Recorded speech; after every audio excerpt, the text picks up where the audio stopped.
नमस्कार साथियों। आज हम एग्रीकल्चर सुपरवाइज़र की भर्ती आ रही है उसके बारे में बात करेंगे। यानी इसमें कितने पद आएंगे, आयु की गणना किस प्रकार होगी, और जो रनिंग में डिग्री कर रहे हैं जिनका लास्ट साल है वो फॉर्म भर सकते हैं या नहीं भर सकते, और इसकी विज्ञप्ति व एग्ज़ाम कब होगा, और क्या इसका सिलेबस रहने वाला है, और क्या योग्यता रहने वाली है, यानी कौन फॉर्म भर सकता है। तो उसके बारे में संपूर्ण जानकारी लेंगे। तो चैनल को सब्सक्राइब कर लीजिए, और आगे संपूर्ण हिंदी और इंग्लिश में आपको सिलेबस बताया जाएगा। और अब के इसमें तो कितने विषय है और कितने क्वेश्चन आएंगे और क्या नेगेटिव मार्क देंगे ये बताया जाएगा। और आगे वाले वीडियो में विषय वाइज क्या क्या टॉपिक है वो आपको संपूर्ण जानकारी दी जाएगी। तो चैनल को सब्सक्राइब कर लें। तो अब अपन बात करते हैं इसके अंदर पद कितने आएंगे। भर्ती 2023 में आने वाली है, और कब आएगी वो वीडियो के लास्ट में बताऊंगा, और विज्ञप्ति कब आएगी, एग्ज़ाम कब होगा। तो इसमें 1000+ पद आएंगे आपके एग्रीकल्चर यानी कृषि सुपरवाइज़र के। तो इसके बाद अपन बात करें इसमें आयु सीमा की गणना किस प्रकार की। राजस्थान में कोई भी भर्ती हो उसमें आयु सीमा जिस वर्ष भर्ती आती है उससे आगे वाले, जैसे 23 चल रहा है तो आपकी 1 जनवरी 2024 तक 18 वर्ष पूरे होने चाहिए। यानी अब अभी 18 वर्ष के हो नहीं हो ये नहीं मायने रखता। 1 जनवरी 2024 को आप 18 वर्ष के होने चाहिए, इस तक डेट की गणना की जाती है। और यही जो मैक्सिमम लिमिट होती है एज की, जैसे 40 है ओबीसी के अंदर 5 साल की छूट, तो 45 आपकी 1/1/2024 तक की गणना में है। अब यदि आप जैसे कम साल के हो, 39 के हो या 39.5 के हो, तो उस टाइम आप 40 के हो रहे तो अब भी फॉर्म आप नहीं भर सकते। लेकिन एग्रीकल्चर सुपरवाइज़र में इश्यू 18 साल वाला आ रहा है, तो 1/1/2024 तक आपके 18 वर्ष होने चाहिए, तो आप फॉर्म भर सकते हो। इसके बाद अपन बात करते हैं शैक्षणिक योग्यता, यानी कौन कौन फॉर्म भर सकता है, तो उसके बारे में अपन बात करते हैं। तो जो इसके अंदर दिया हुआ है कि मान्यता प्राप्त विश्वविद्यालय, भारत में कहीं भी कृषि की जो कॉलेज है वो मान्यता प्राप्त होनी चाहिए। उससे बीएससी कृषि यानी बीएससी एग्रीकल्चर में, और बीएससी कृषि उद्यान हॉर्टिकल्चर में, तो बीएससी एग्रीकल्चर वाला और कृषि उद्यान वाला फॉर्म भर सकता है। इसके अलावा जो मान्यता प्राप्त नई योजना है 10+2, ये 10+2 योजना में 2 प्रकार की होती है आपके, एक सीनियर माध्यमिक और एक उच्च माध्यमिक, दोनों आप इसमें फॉर्म भर सकते हैं। और पुरानी योजना में उच्च माध्यमिक थी, अब सीनियर माध्यमिक आ गई है, तो वो दोनों फॉर्म भर सकते हैं। यानी बीएससी कृषि वाला, बीएससी उद्यान वाला, और 10+2 योजना में सीनियर माध्यमिक वाला और उच्च माध्यमिक वाला सब फॉर्म भर सकते हैं। और इसके बाद इसमें दिया हुआ है हिंदी में देवनागरी लिपि में कार्य करने का और राजस्थान की संस्कृति का ज्ञान होना चाहिए।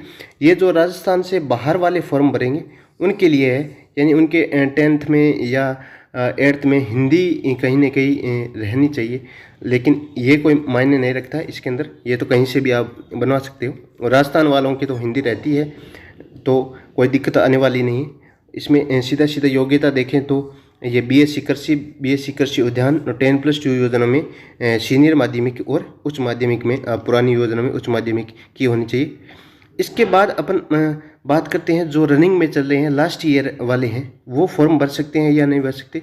वो बिल्कुल फॉर्म भर सकते हैं, लेकिन एक उनकी शर्त है। वो जैसे राजस्थान के अलग अलग एग्ज़ाम में अलग अलग नियम होते हैं। कुछ में तो होता है कि जब रिजल्ट आया तब उससे पहले डिग्री है वो पूर्ण कर लेनी चाहिए। लेकिन एग्रीकल्चर सुपरवाइज़र में क्या होगा, शर्त ये होगी कि आपकी जब एग्ज़ाम होगा, इसमें एक इंटरव्यू वगैरह तो होता नहीं है, केवल एग्ज़ाम होगा। एग्ज़ाम की डेट मान लो आपके यदि सितंबर अक्टूबर, मान लो 10 अक्टूबर को एग्ज़ाम है आपका, तो 10 अक्टूबर तक आपकी डिग्री है वो बन जानी चाहिए। यानी रिजल्ट, फाइनल रिजल्ट आ जाना चाहिए।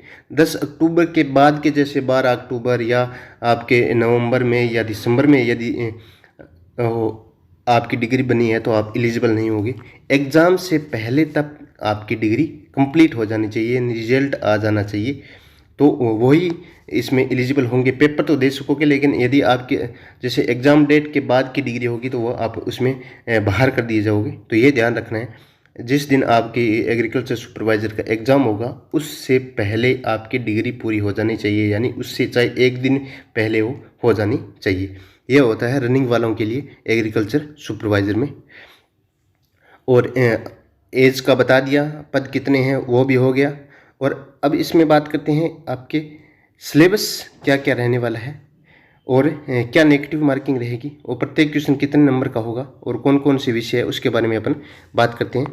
तो इसमें बात करें तो सामान्य हिंदी के आपके 15 क्वेश्चन आएंगे, प्रत्येक क्वेश्चन 3 नंबर का होगा, तो 45 नंबर की हिंदी आएगी, सामान्य हिंदी, जनरल जो हिंदी होती है अपन 10th तक पढ़ते हैं वो। और राजस्थान जीके में राजस्थान का भूगोल आएगा, इतिहास आएगी और संस्कृति आएंगी, उसके 25 क्वेश्चन आएंगे, वो 75 नंबर के होंगे। शय विज्ञान आपके एग्रोनॉमी के 20 क्वेश्चन आएंगे, उसमें 60 नंबर के होंगे। और उद्यानिकी हॉर्टिकल्चर के आपके 20 क्वेश्चन आएंगे, वो भी 60 नंबर के होंगे, क्योंकि प्रत्येक क्वेश्चन 3 नंबर का होता है। और पशुपालन में आपके 20 क्वेश्चन आएंगे और वो भी 60 नंबर के, यानी कुल मिला के आपके 100% आएंगे। और प्रत्येक क्वेश्चन 3 नंबर का होगा तो 300 नंबर होंगे, 100 क्वेश्चन 300 नंबर की। और टाइमिंग होगी आपके 2 घंटे की। और प्रत्येक 3 क्वेश्चन यदि आपके गलत हो गए तो एक आपका काट लिया जाएगा सही वाला, यानी 1/3 है वो मार्किंग, नेगेटिव मार्किंग है वो होगी। और प्रत्येक क्वेश्चन आपकी 3 नंबर का होगा। इसके बाद अपन बात करते हैं कि भर्ती कब आएगी और एग्ज़ाम कब तक हो जाएगा और तैयारी किस प्रकार करें, तो उस पर अपन बात करते हैं। तो आपके जो भर्ती है वो अप्रैल लास्ट तक आ जाएगी, अप्रैल लास्ट तक आने के चांस है, अप्रैल में नहीं तो मई में तो 100% आ जाएगी। उसके बाद आपके एग्ज़ाम करें तो सितंबर या अक्टूबर में आपका है वो एग्ज़ाम हो जाएगा, क्योंकि भर्ती तो अप्रैल में मई में तो 100% आनी है, जितनी भी भर्तियाँ वो मई तक आ जाएगी। फिर आगे आचार संहिता वगैरह लगने वाली है, तो जल्दी ये प्रक्रिया करने वाले हैं। और वो जो 1 टाइम रजिस्ट्रेशन है RSSMB बोर्ड में, उसी कारण भर्तियों में लेट लतीफ़ी हो रही है। और एग्रीकल्चर सुपरवाइजर का पूरा काम तैयार हो रखा है, तो जल्दी आपकी भर्ती आएगी। और इस सिलेबस के अनुसार आप तैयारी करते रहिए। और इसके बाद लैंग्वेज कौन कौन सी रहेगी पेपर के अंदर, तो पेपर के अंदर हिंदी और इंग्लिश दोनों लैंग्वेज रहेगी, दोनों लैंग्वेज में पेपर आएगा। तो इसमें कोई इश्यू नहीं है कि आपका मीडियम वो है तो आप एग्ज़ाम नहीं दे सकते, बिल्कुल दे सकते हो। इंग्लिश और हिंदी दोनों मीडियम में पेपर है वो आने वाला है। और अन्य कोई आपका क्वेश्चन है तो कमेंट बॉक्स में डालिए, मैं ज़्यादा यदि सेम क्वेश्चन आएंगे तो मैं वीडियो बना दूंगा, यदि 1-2 क्वेश्चन होगा तो वहीं आपका रिप्लाई दे दूंगा। और इंस्टाग्राम का लिंक डाल रहा हूँ, उस पर भी आप मुझसे संपर्क कर सकते हो, पर्सनल जो भी बात पूछनी है। धन्यवाद साथियों।